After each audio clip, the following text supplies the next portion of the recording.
Hey, who's out there? Sorry about the late videos lately. I've been real busy doing things. You know how it goes. But my name's Mike, and if you don't know me, you will soon because I got a fucked up story to tell, and I'm gonna tell it so that I can help people. And the question is, how am I still alive after running the streets of Boston my whole life? And as you can see me, like, I look this way, I look that way, it's because I've been in the street my whole life, and I'm conditioned like that to always look out.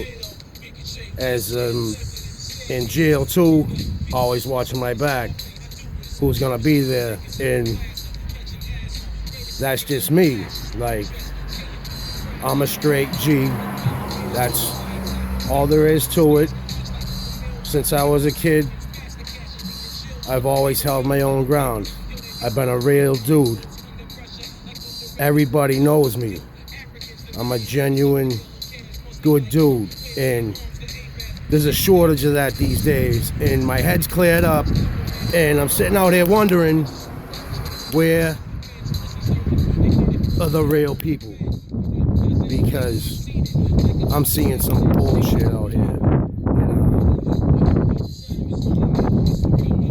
What I really want to talk about is, which nobody's really talking about, is what really happened out here to people my age and my generation, which I call Generation Heroin, that not only took people from my town, it took people from Dorchester, Roxbury, Hyde Park, JP, Rossie, Quincy, Braintree,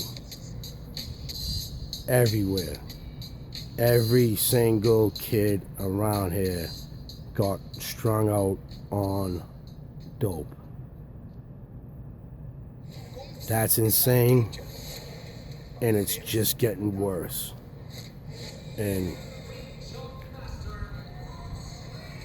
I'm so grateful that God picked me as one of his soldiers, and I always knew it.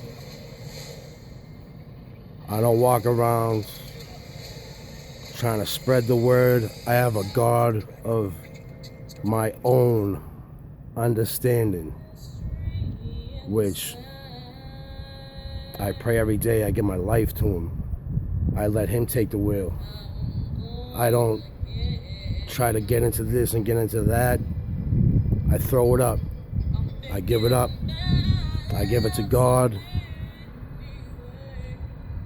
Trust me. Trust in me. I'm a miracle. And if I can do it, trust me, anyone can. But like I said, it's like a bomb blew up around here. I don't know anybody anymore. I mean, nobody. I feel like I'm living in a bizarre world.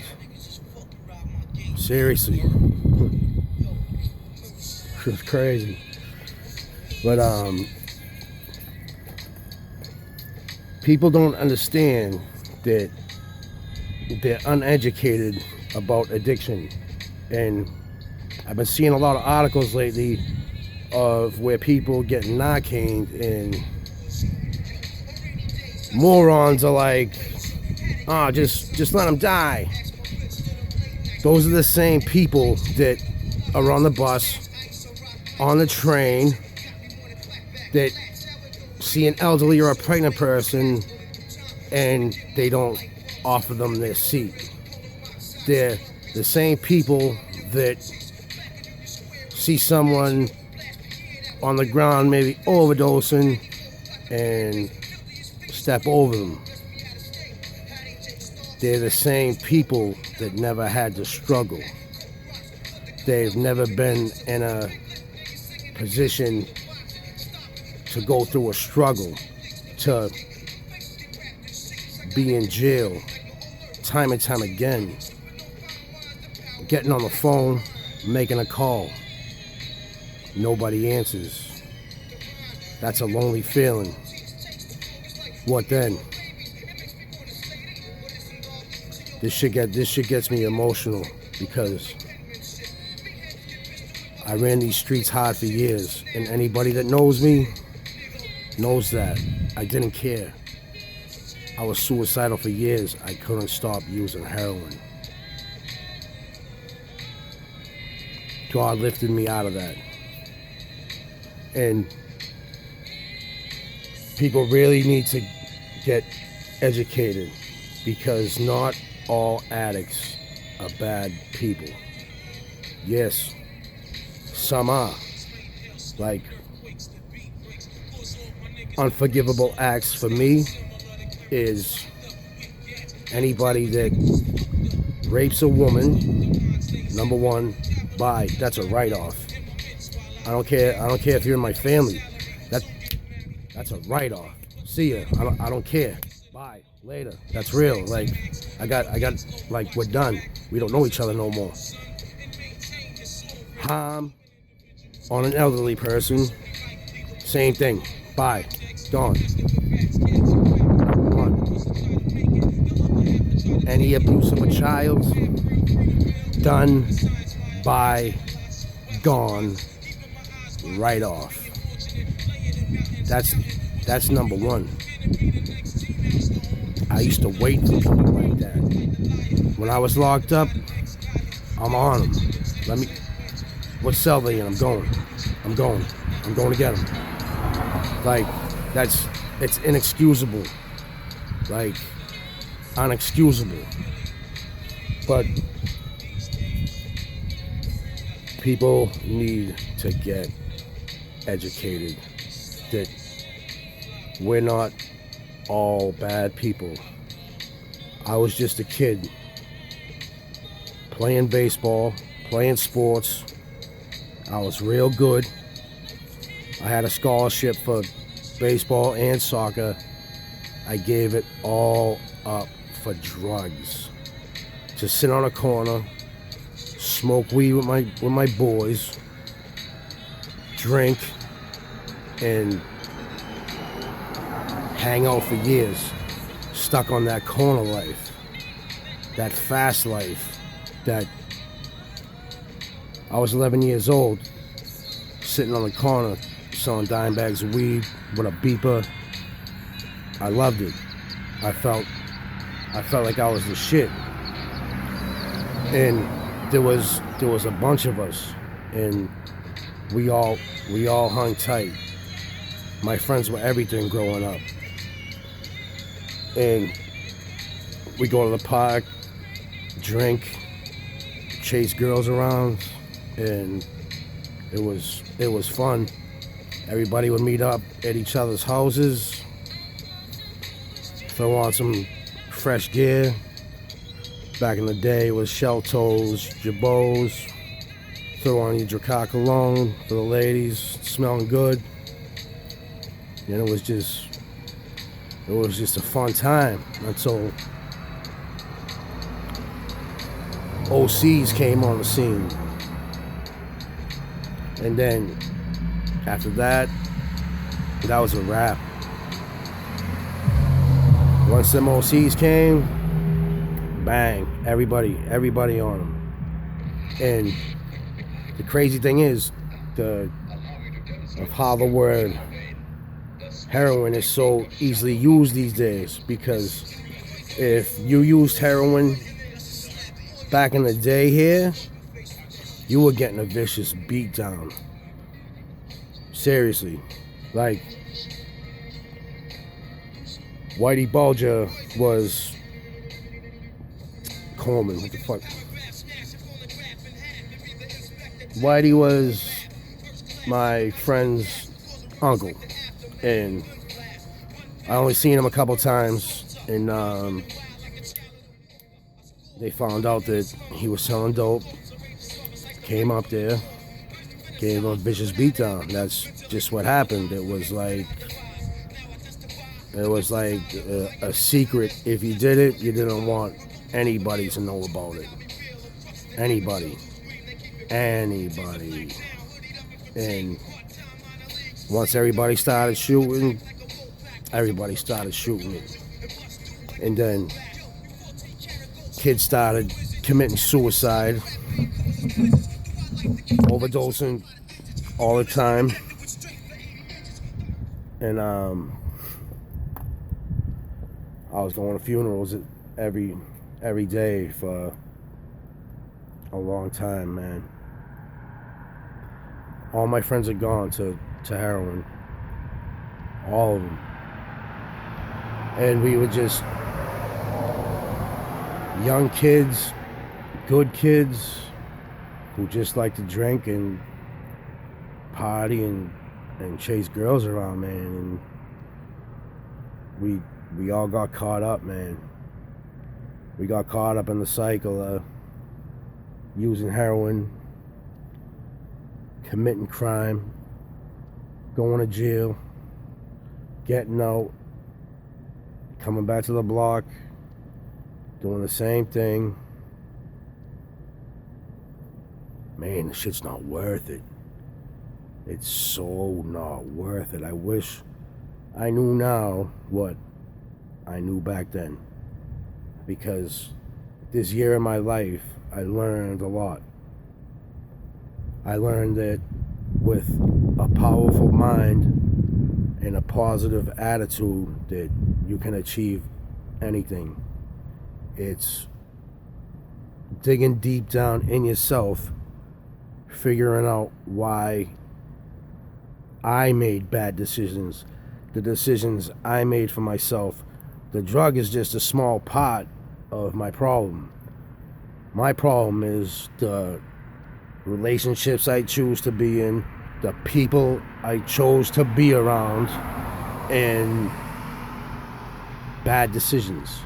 And when you're using, relationships get toxic because bad things happen. A girl could do one thing and whatever happens, and then you get stuck in that relationship because it's comfortable for you. It's, you know it's not right, but you stay there because you don't know nothing else. And I did that for like 10 years, in and out of detox. Anytime she called me, I'll go get high. Okay, let's go. Hey Mike, where you going? You already know where I'm going. I'm going to do my thing. I'm going to get high. Get out, go follow her. She goes follow me. Back to detox. Back into a halfway house. Throw everything I worked so hard for out the window. And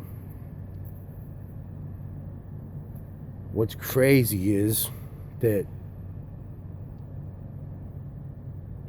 I knew in my heart that it wasn't right, but I couldn't get out of it.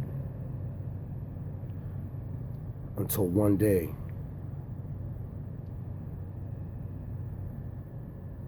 God released me from the hell of the deepest part of fucking... I threw the towel in. I was in and out of psych wards.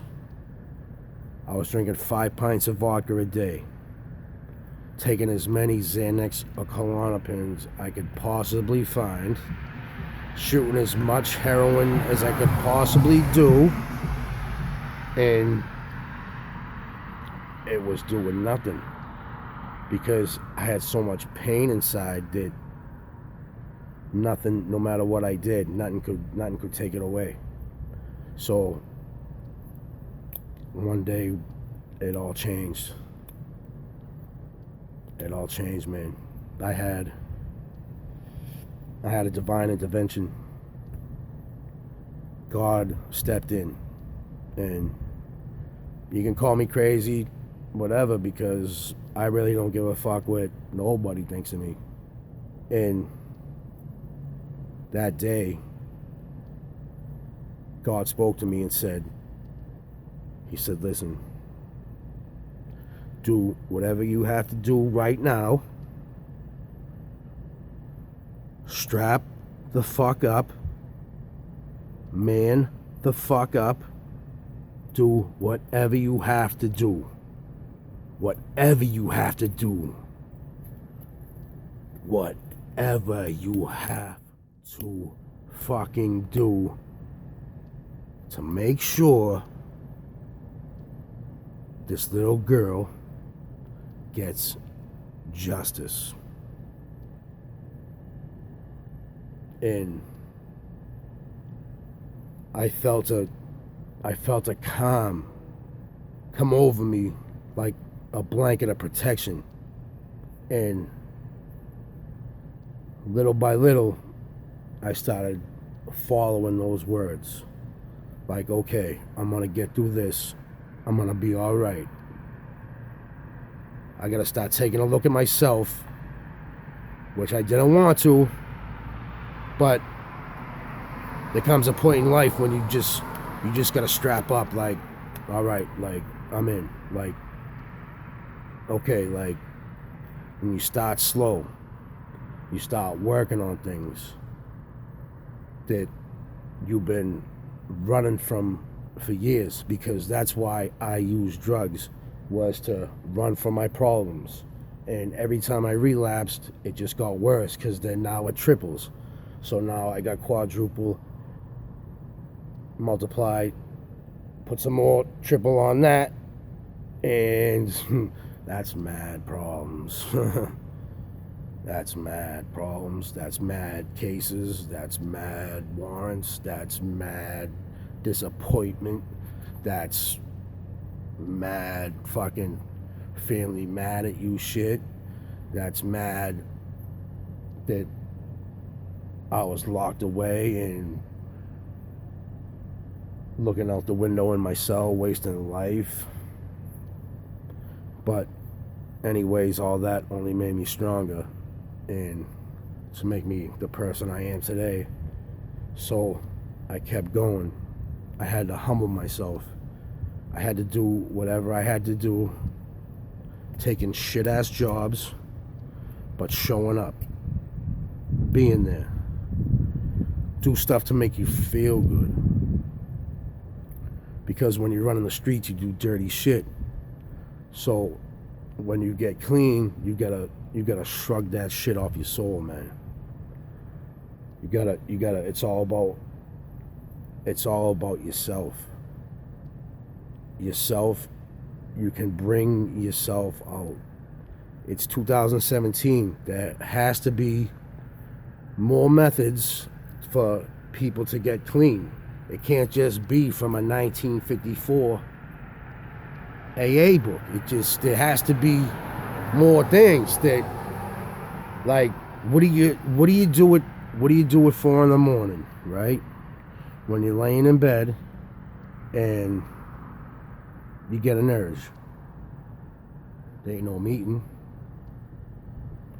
What about the person that gave you the number at the meeting? They're faking the funk. They ain't answering their phone. Who are you depending on? You gotta reach down deep and be like, I want this shit. I want to change my life. I want to be there for my family. I want to do something good. I want to leave a good mark on this world, man. Like, I did a lot of grime, but nothing crazy that couldn't be reconciled. Some people do grimy shit, it can never be reconciled. But like I said, then you set small goals. You start smashing them shits, like boom. All right, let's go. Next one. Boom. Boom. Boom. Like, I got determined. Like,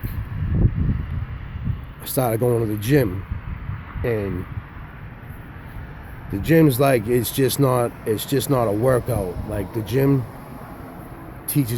taught me things that, like, all right, like, I gotta change my diet, so I can't eat this. So it taught me, like, to say no, and, like, a good way, like, because that's how, when there's people around and they're always like, all right, well, all right, I'll roll with you. Let's go. So learn how to say no. Then you just keep going, building a determination.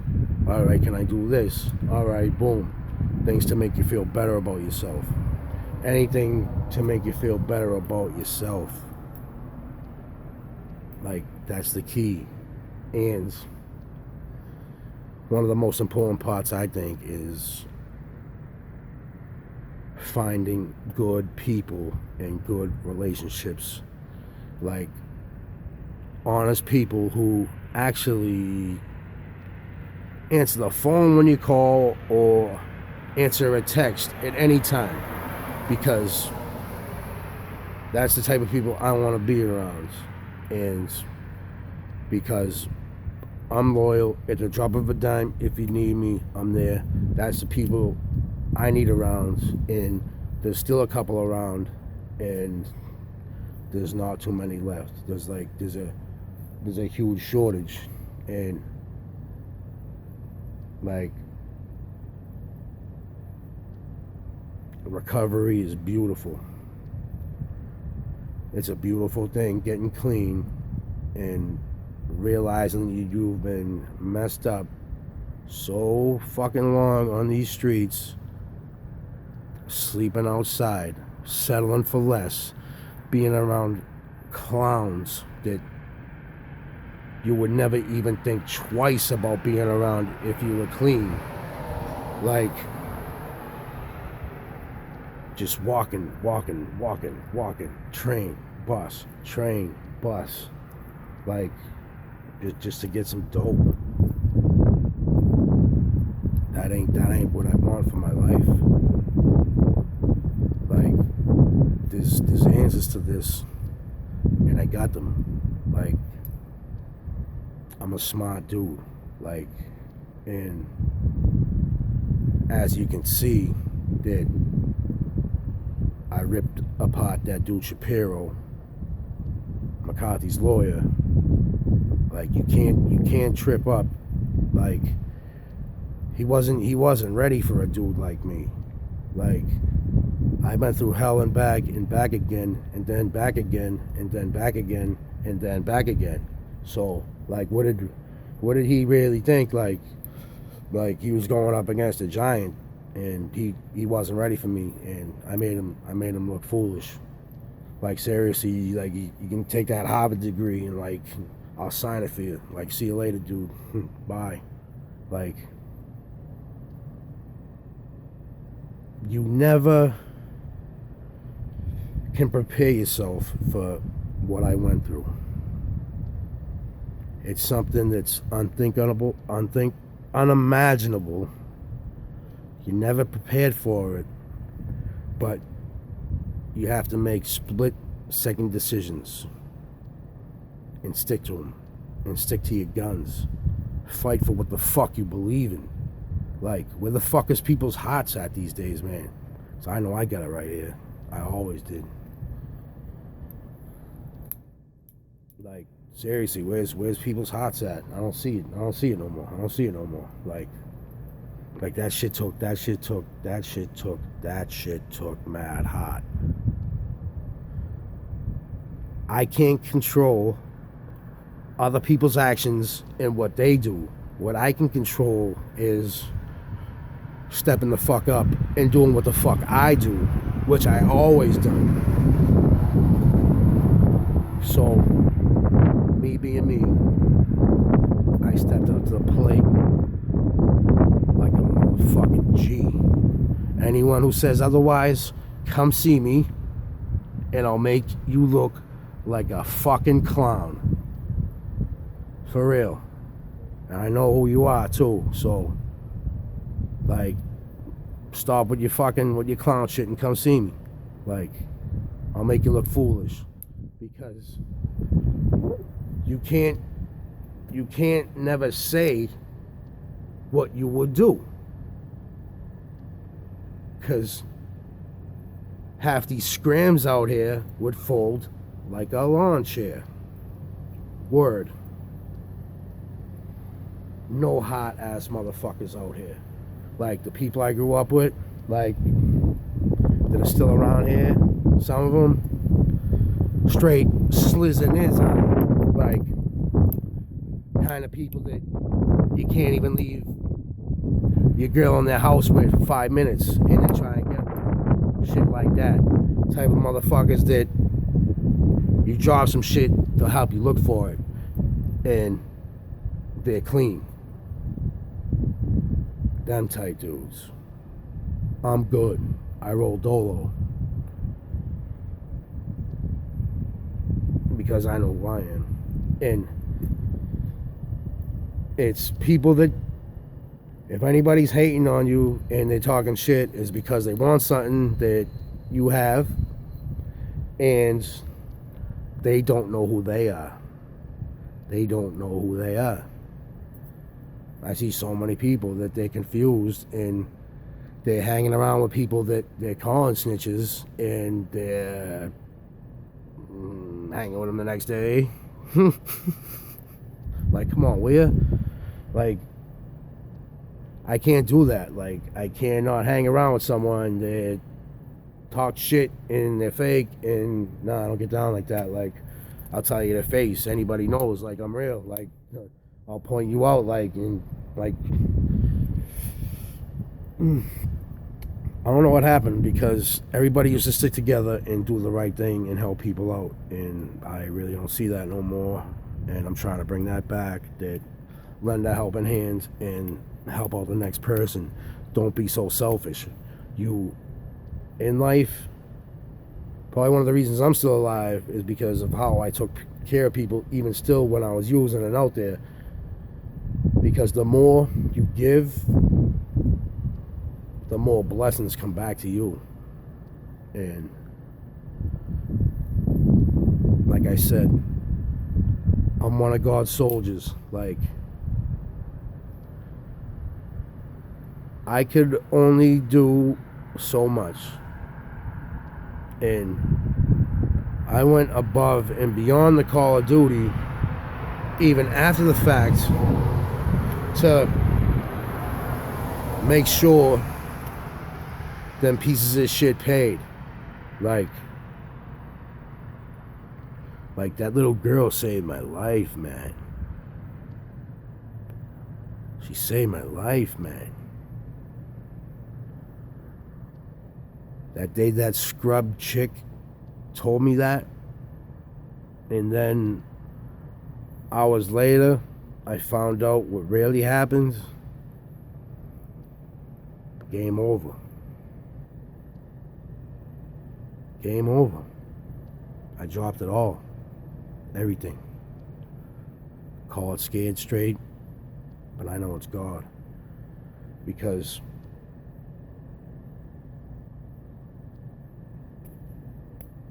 she saved my life. That little girl saved my life. And what I did, I took it on as if she was my own kid, because she didn't have nobody. She didn't have nobody to step up to the plate for her. Supposed kid's father, a fucking clown. What'd he do? He gets out when that shit happened, saying he was the voice of Bella, like, and then you go get arrested, make yourself look dumb. Like, if something like that happens, do something honorable, like a gentleman. Do something honorable in her memory, man. Step up, do something good in the world. Like, that's what I did. I ain't get on TV, nothing like that. It wasn't the right time, and I still haven't, because I'm working on me, and That little girl's with me every day, man. Every time I think about making a bad decision or doing something stupid or something that I usually fall back in the trap of, I think of her and everything stops. Bang, I'm done. All right, let's get back to it. I feel good again. All right. And that day, it's like the universe that I was living in, the chaos, the daily madness, sleeping outside, wondering where I'm gonna eat, where I'm gonna get my next money to get more dope, to get this, to get that, to get this, to get that, walking, running into idiots, warrants, ducking. That shit's horrible. Like, all I ever wanted was a peace of mind. I have that today. I have what money cannot buy.